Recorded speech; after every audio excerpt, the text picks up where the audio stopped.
रामपुर में रेस्क्यू 112 की तरह जिलाई फलाई तंजीम संगाती ऑर्गेनाइजेशन सैलाब मुतासरीन को रोजाना की बुनियाद पर 300 खानदान के करीब खाना फराहम करने का काम सर अंजाम दे रही है। मजीद बता रहे हैं फाजिलपुर से हमारे नुमाइंदे अब्दुल लतीफ। जी अब्दुल लतीफ, आगाह कीजिएगा।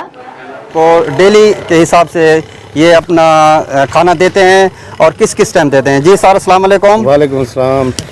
जो आपका सवाल है ना कि कितने लोगों को, हम तकरीबन 18 तारीख से जो है ना इन लोगों के साथ हैं जब से ये फ्लड आया हुआ है और जब से ये कैंप बने। पहले हम गवर्नमेंट बॉयज़ स्कूल जो हायर सेकेंडरी उधर इनको खाना देते रहे 300 लोगों 300 प्लस, ठीक है, उन लोगों को खाना देते रहे। सुबह के टाइम छोले पराठे और दिन को जो है ना चिकन और 2 रोटियां, शाम को जो है ना इनके लिए चिकन बिरयानी, ठीक है, 3 जो है ना 3 टाइम खाना देते हैं। अभी हम इधर गवर्नमेंट ये साथ में, अगर दोस्त दिखाना चाहे तो ये साथ में गवर्नमेंट बॉयज़ कॉलेज, तो वहाँ पे जो है ना हम तकरीबन 300 प्लस इधर भी वही कर रहे हैं। और पहले दिन से रेस्क्यू के साथ हमने तकरीबन 400-500 लोगों को जो है ना घरों से निकाला भी है।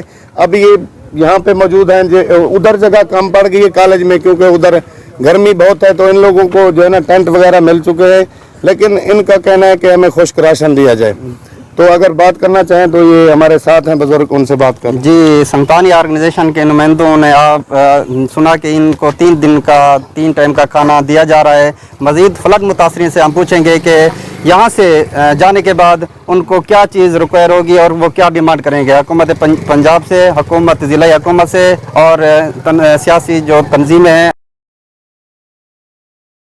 बहुत शुक्रिया अब्दुल लतीफ तफसीलात से आगाह करने के लिए।